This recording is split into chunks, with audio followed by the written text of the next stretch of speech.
Hi, I'm Charlie Starr. The video you are about to watch is part of my free course, How to Read a Birth Chart. Signing up is easy. Simply subscribe to my channel, turn on the notification bell, and shoot me an email to the address in the description box below, letting me know you want to be enrolled. I will reply with a welcome email, including the syllabus and other free course materials. Then head on over to my channel page and find the How to Read a Birth Chart free course playlist.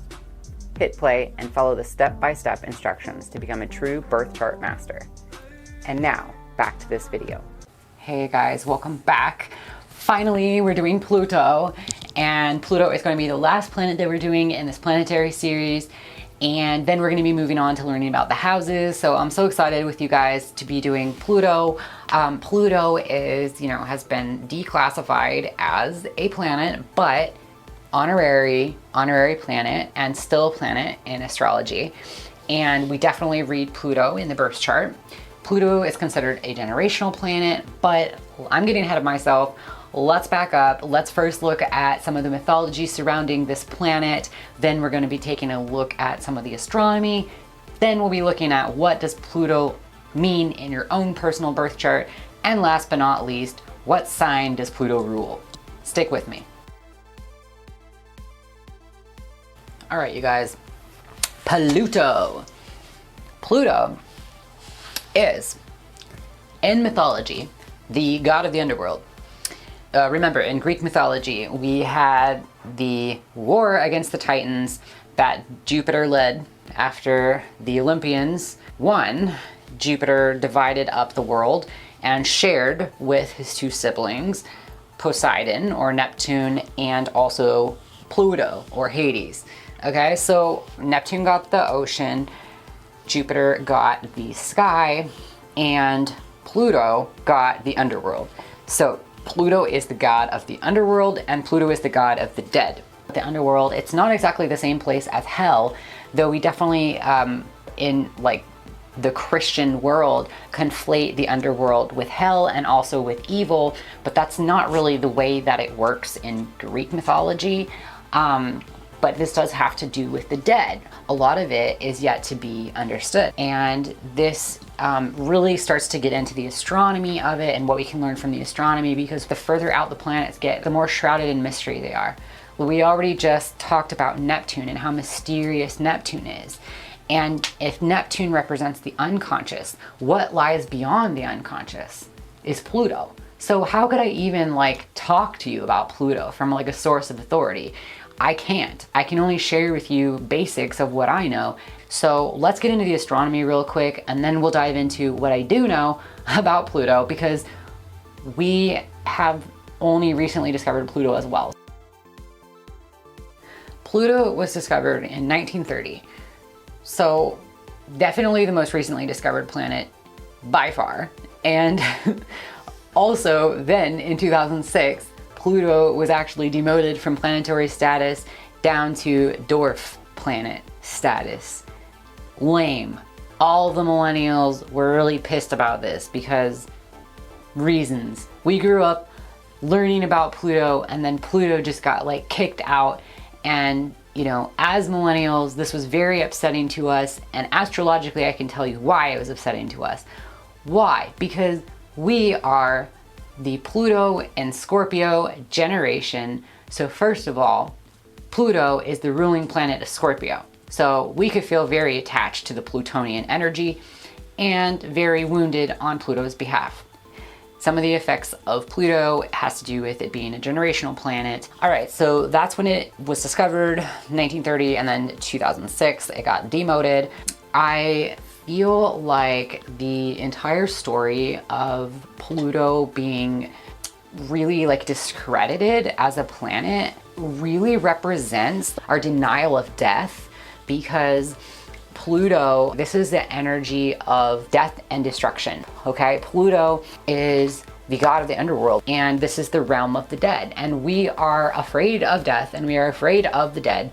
And this whole idea that somebody could keep living, but be in the underworld, not be in heaven, this is terrifying to us. And most people want to deny any sort of spiritual entity or existence. And I just feel there are no coincidences, and we can learn from astronomy about what's going on with the astrological symbolism of something. And I do feel like this really plays a role in like our denialism of death, and how in our culture death is so denied. Like, it's more than feared, it's ignored. Like, we don't have death rituals. Like, we don't have ways to publicly grieve. Like, people will tell you, oh, it's important to grieve, but then like, how are we supposed to grieve? You know, like, how are we supposed to deal with death? Like, people don't know how to do it. Like, they don't because they just ignore it, because our culture just like protects us from it, you know? Like, they don't want you to see a dead body. Like, that's supposedly traumatizing. We're so removed from it, we don't know what to do with it. We just want to pretend that death isn't real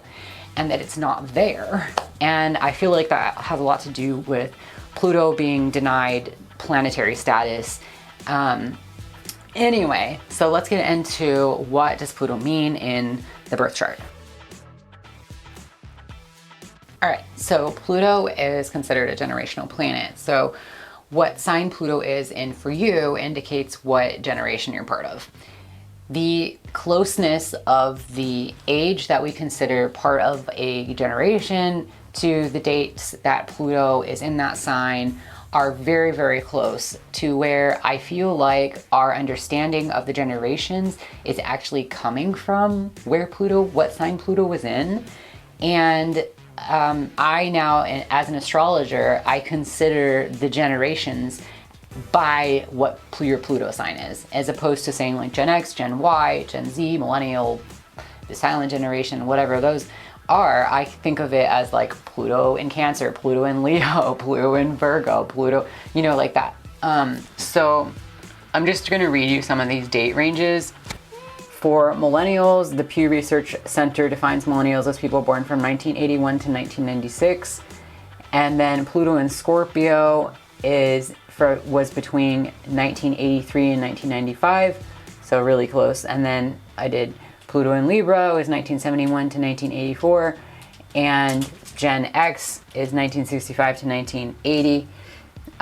Like you can see, they're only like a couple, like less than 3 years off on each side, which is very, very close, especially when you take into consideration how slowly Pluto transitions from one sign to another, and also the fact that this is all based on Western tropical astrology. So when you account for sidereal astrology, then it could account for like essentially all of it. So anyway, the generations, to me, Pluto is the generational planet, and your relationship to your generation is your relationship to Pluto in your birth chart. All right, so I'm gonna walk you through the generations just a little bit, and also what house you experience it in is going to also be the area of life that you most likely resonate with your generation's perspective the most. So the symbolism of Pluto, how your generation dismantles something, because Pluto is like the Tower card. If tarot was astrology, this is the Tower card. This is a deconstruction of something, a dismantling of something, a destroying of something. And how does Pluto do it? Through fire and ice. Pluto comes in and says, this isn't working, we're gonna tear it down. Pluto does not necessarily have answers for how we're gonna make it better.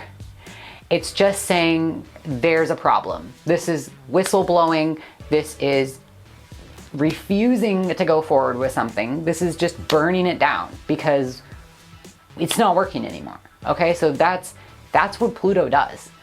So as a generational planet, this has two effects. One, the current time when Pluto is going through that sign, there's going to be some massive deconstruction that happens in topics related to that sign. And then the second wave of that is the people that were born with Pluto in that sign are then in their lives going to also create massive deconstruction, massive revolution of those topics. Okay, you feel me? So now that you know what it symbolizes, do some thinking about how this planet is symbolized in this sign that you were born in. You guys do that work. But I will tell you just a little through some of these Pluto in the signs examples. So let's start with Pluto in Cancer. Pluto was in Cancer from 1914 to 1938. During that time, we had the First World War, we had the Great Depression, and then towards the end of it, we went into the Second World War.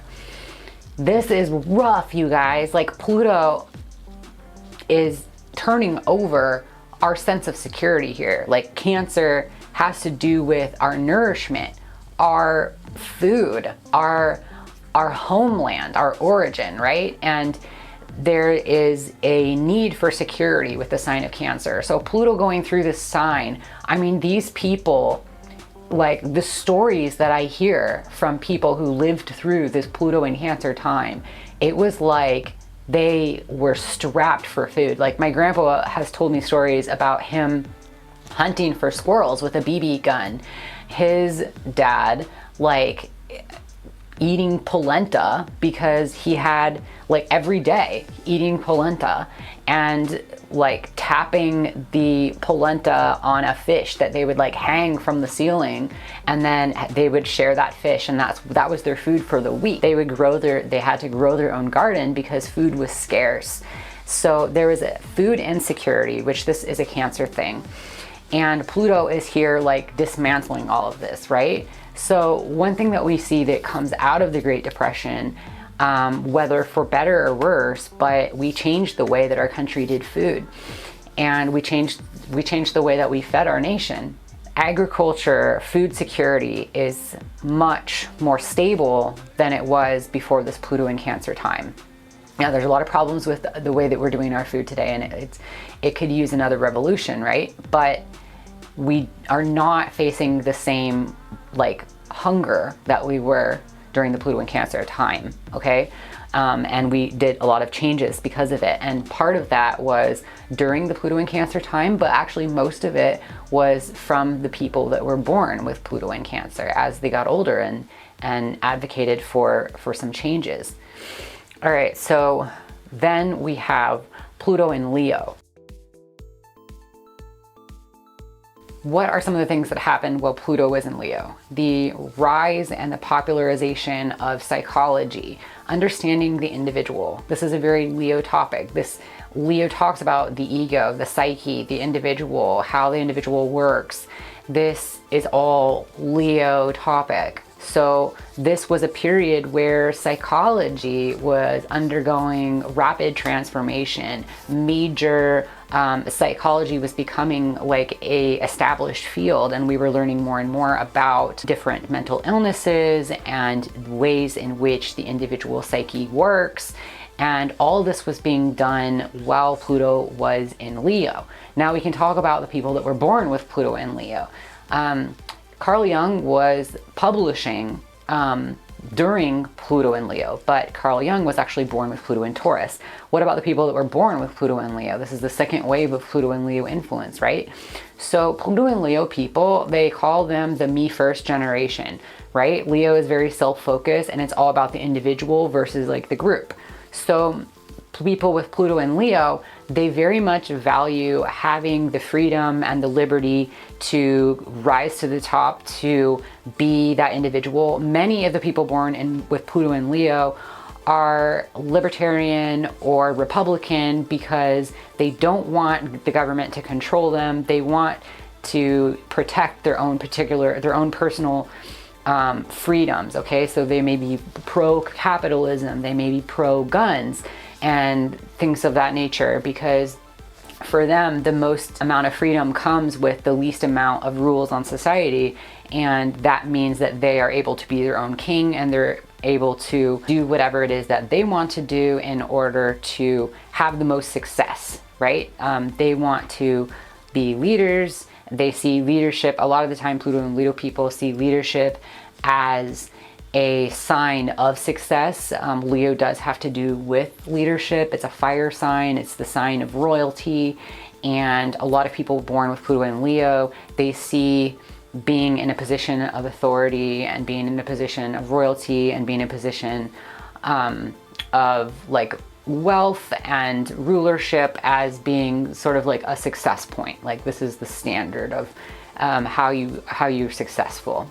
Now what's interesting with Pluto and Leo too is the aspects. So Pluto in Leo is squared with Pluto in Scorpio, and Pluto in Scorpio is the millennial generation. So the boomers, which is Pluto and Leo, and the millennials, which is Pluto and Scorpio, are at a T-square, or they're at a square, right? And that square is a tension point. This is why the boomers and the millennials tend to not like each other as generations. It doesn't mean that somebody who's a boomer can't like somebody who's a millennial, or vice versa. There's plenty of good relationships between these two, between people with these generations, but the boomers criticize the millennials and the millennials criticize the boomers, and there's a tension point.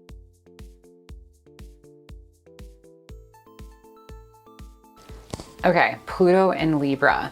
I'm gonna read you the Pluto in Libra dates. We have Pluto in Libra, 1971 to 1984. So on the cusp of this, we had the Stonewall riots, which Libra has to do with relationships, with marriage, with gender and sexuality, right? And this also has to do with beauty and equality and fairness. So on the cusp of the Pluto and Libra era, we had the Stonewall riots, 6 days of rioting against the mistreatment of transgender women of color and gay men and the LGBTQ community, right?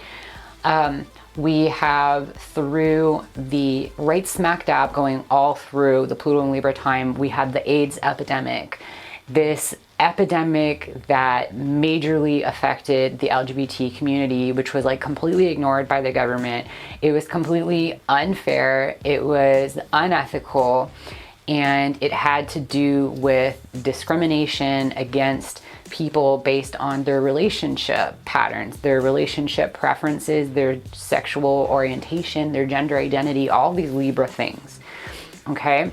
Coming out of the Pluto and Libra era, we have Disney creating a series of Disney princess movies that perpetuate a lot of gender stereotypes, teaching women to be a particular type of princess, men to be a particular type of prince or savior, and all of the ideology that goes into creating these romantic children stories, right?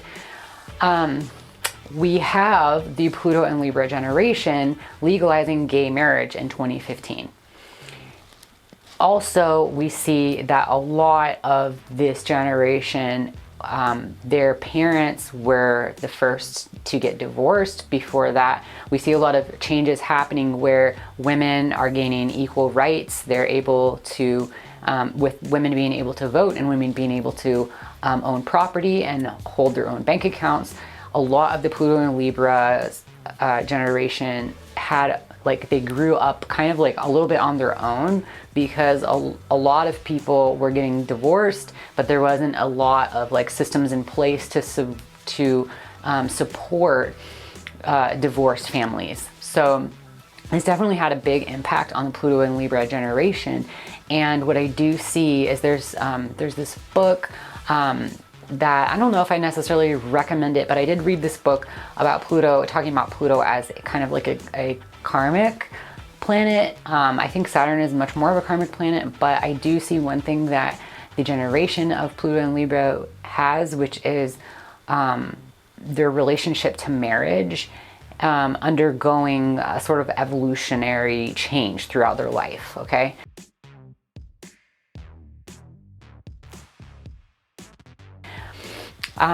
Next, we have the Pluto and Scorpio generation, which is my generation. That's the millennials. And Pluto and Scorpio. Pluto is in its own sign, but Scorpio has to do with the things that are secret, the things that are hidden, and also power. Sometimes power is able to maintain its power because it's hidden, okay? And Scorpio is also the sign of wounds, and it's the sign of wounds that need to be healed, that are undergoing, this process of burning down everything that doesn't work. So Pluto is able to be the most Plutonian in Pluto and Scorpio. And the Pluto and Scorpio generation, like, we are known for being like very emo in high school. This is very much Scorpio energy, right? That our whole generation went through, like the dyeing our hair black, the black eyeliner, the scene kids, the like, I mean, the suicidal music, like everything sucks. Like, you know, we're called the snowflake generation because it's really the Pluto and Scorpio people that essentially called out everything that wasn't working, like, and basically isn't tolerating systems that screw us over anymore. And how are we doing that? How are we dismantling it? We're exposing it, right? We're like saying, like, you guys have been able to stay in power at the top because you have been protected. You've been hidden by the darkness, and we're gonna expose you. Aha!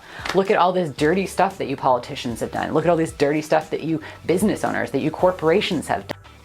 F you capitalists that have exploited people, right? And then here you have the Pluto and Leo, Pluto and Scorpio clash, where Pluto and Leo is saying, hey, I worked hard to earn all this money and to get on top, and you should be able to do the same. And we're like, it's not the same world, right? Like, it's not, like, capitalism is not necessarily working out. Like, we can't afford it. It can be very, you know, whiny. We can be like the whiny kids. We can be the ones that blow a lot of whistles and make a lot of people mad. And, you know, but that is our generation. So how you relate to your generation is how are you relating to that energy? And so then we have Pluto and Sagittarius, which comes after the millennials. Pluto and Capricorn really hasn't gotten a chance to express itself as a generation, but they are already mostly born. We're coming towards the end of the Pluto and Capricorn era. So Pluto and Sagittarius, this is interesting. As Pluto is going through Sagittarius, there's like, Sagittarius has to do with learning, higher information, higher, like, knowledge expanding, right? This is the Sagittarius.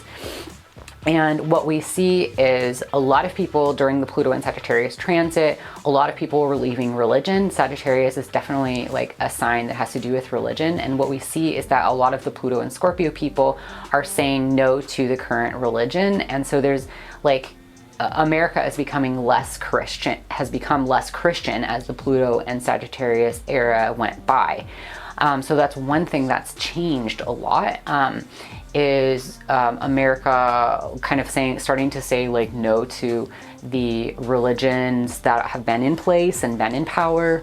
And then we have yet to see what Pluto and Sagittarius does later on with that. And then also another thing with Pluto and Sagittarius is, while Pluto was going through Sagittarius, that was again like also the time that education has gone under a big change, because, and I foresee that it will go through a big change again, because it's like Pluto and Sagittarius is the sign of higher learning. When Pluto and Scorpio generation got to go to college, we, you know, graduated and we thought we were promised like a secure job that would pay all our bills, and that's not what we got. So then the Pluto and Sagittarius generation, like a lot of them are not going to college because like it's not affordable and it doesn't guarantee them a good job.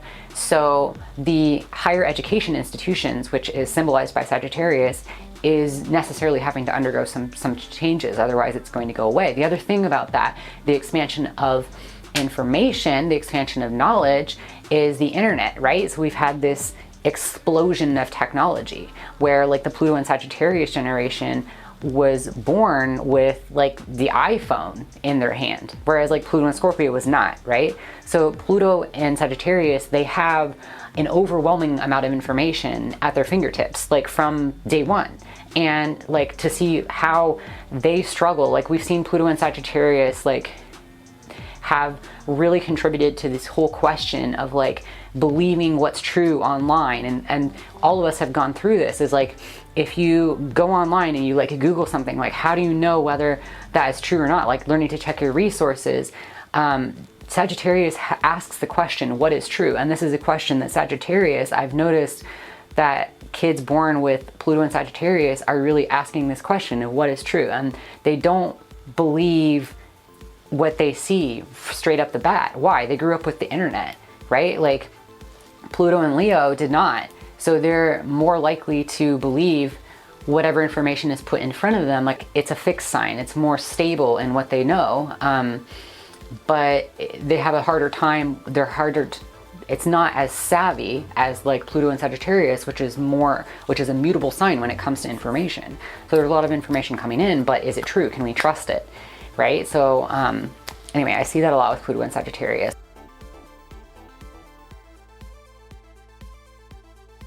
And then we also have Pluto and Capricorn. Capricorn has to do with the work industry, and so far what we've seen with Pluto going through Capricorn is that, you know, work has changed. The economy is undergoing a change because you have all these people that are like not having children, and so all of these young people that used to do all of our minimum wage jobs are no longer doing.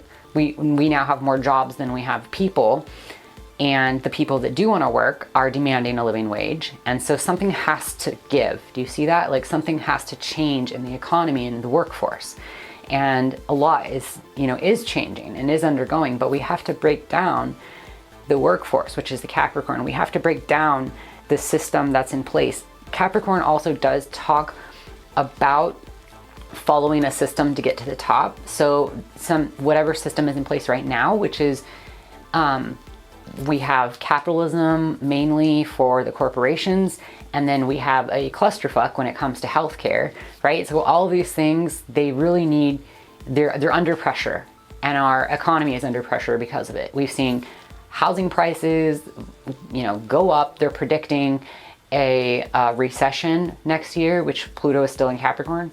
So I hope this kind of gives you an idea of how Pluto can represent and how Pluto is a generational planet and the effects that Pluto really has. Okay, Pluto rules Scorpio. We kind of already talked about that, and that's pretty much it. Where is Pluto in your chart, and how do you feel like you relate to your generation? What do you think that your generation is doing that's representing this? Do you agree with it? Do you not agree with it? And what house is that falling in for you? Because maybe that's talking about where you are experiencing that. So please comment below and let me know, and we'll see you in the next video. Thanks for watching.